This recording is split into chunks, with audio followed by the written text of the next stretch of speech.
Wird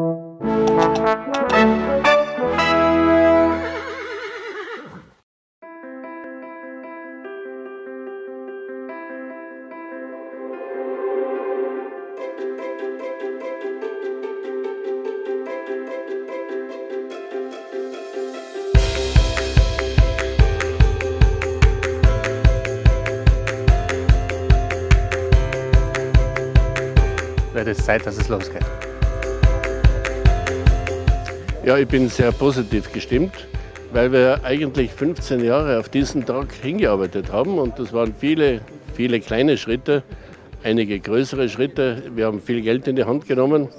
Die Vorbereitung dieses Projektes war auch nicht ganz einfach, aber es hat gut funktioniert. Wenn das ein schöner Herbst wird, dann würde ich sagen, spätestens beim Nationalfeiertag 2016 werden wir uns da zusammensetzen. Dieses Ziel, Ortskerne zu revitalisieren in vielerlei Hinsicht, ist ja auch, das landespolitisch und speziell von mir über mehrere Bereiche unterstützt wird. Zum Beispiel beratend über die Dorferneuerung, finanziell über die Wohnbauförderung und teilweise eben auch Gemeindeausgleichsfonds. So ist auch in Wils betreutes Wohnen, ganz starke Wohnbauförderung, andere Bereiche Gemeindeausgleichsfonds, damit die Gemeinde hier unterstützt wird. Und man sieht halt, dass eine langfristige Planung an dem Platz Volksschule, jetzt dann die weiteren Bereiche bis hin zum betreuten Wohnen, es braucht eine kluge strategische Planung und das scheint mir in Wils sehr gut gelungen zu sein. Die Finanzierung ist auch gesichert. Wirklich ein Tag der Freude.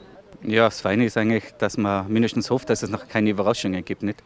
Weil das sehr oft heißt ja nicht, dass ein Wettbewerbssieger nach einer breiten Bevölkerung getragen wird und das ist da sicher ein Vorteil. Da geht man schon selbst nach einem Gewinn ein bisschen gelassener dem Ganzen entgegen.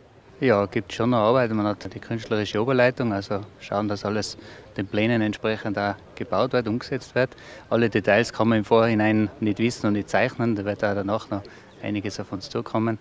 Also ist jetzt noch nicht abgeschlossen. Ich freue mich auf viele Sachen, aber ganz besonders, weil ich auch bei der Musikkapelle Mitglied bin, freue ich mich natürlich auf den tollen Dorfplatz, den wir da kriegen werden und auf das Café, das wir auch selber betreiben in der Gemeindebetriebe Wils GmbH. Also auf das freue ich mich schon sehr, auf die ersten kulturellen Veranstaltungen oder auch Prozession oder wie auch immer. Also es wird sicher ganz eine tolle Sache werden. Ich beglückwünsche die Gemeinde zu diesem Bauvorhaben. Ich sehe es sehr positiv, weil es ist richtungsweisend, diese Verdichtung im Ortszentrum. Es ist an alles gedacht worden, vor allem an die Kinder. Wir haben eine gute Verkehrslösung für 1,5 Jahre.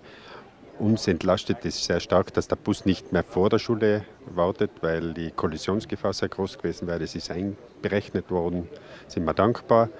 Den Bau selber, wir selber sind auch vor 6 Jahren gebaut worden. Und da haben auch alle mit uns Geduld gehabt. Wir werden sie genauso haben für die anderen. Und wir freuen uns auf eine gute Nachbarschaft mit den neuen Bewohnern. Wenn wir vielleicht auch eine Zusammenarbeit starten, müssen wir schauen, was alles kommt. Aber wir sehen dem positiv entgegen. Vor allem freuen wir uns über das Café.